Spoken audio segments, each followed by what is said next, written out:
Young people today are faced with so many problems, especially peer pressure. And the hardest word that young people have to say today is the little word no. Whether it's drugs, whether it's picking up a cigarette, whether it's illicit sex, whatever it is, it's the hardest word. Do you say no when the peer pressure comes, when the hormones begin to rise, when the excitement is there? Yes, we're all tempted. But there's no temptation taken you but what everybody else has had. You say, well, did Jesus have temptations like that? Of course he did. It says he was tempted in every point like as we are, yet without sin. Because the moment you're tempted, God provides a way to escape. There's a way out.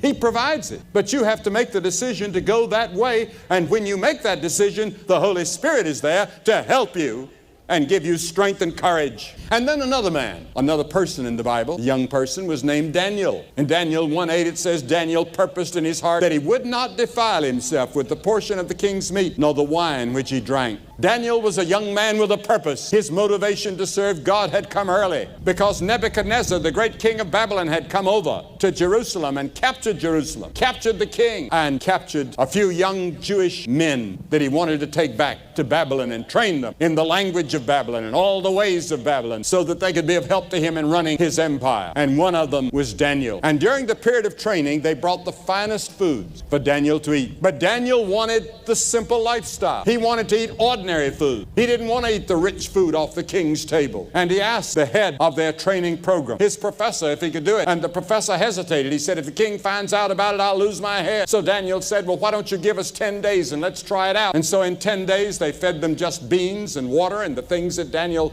was used to eating, simple food. And when the 10 days were finished, Daniel and his friends were stronger and better looking than all the others that they'd been feeding all those fine foods to from the king's table. Who would care if he drank the wine and got drunk and ate the finest and lived a soft lifestyle? Daniel was far away from home, but he lived a life that he had learned to live as a young man of God. He could have gained popularity by indulging. And this early no in his youth prepared him for the big no when he had to face the den of lions, when he had to face Belshazzar the king. He said no because he had learned in the very beginning. We defile ourselves by overeating. 11 times we're told about overindulgence of food in the Bible. Over drinking alcohol, drug taking, too much television. Jesus said in Luke 21:34, and take heed to yourselves, lest at any time your hearts be overcharged with surfeiting and drunkenness and the cares of this life, so that the day of death comes upon you unaware, or the day of his coming comes upon you unaware.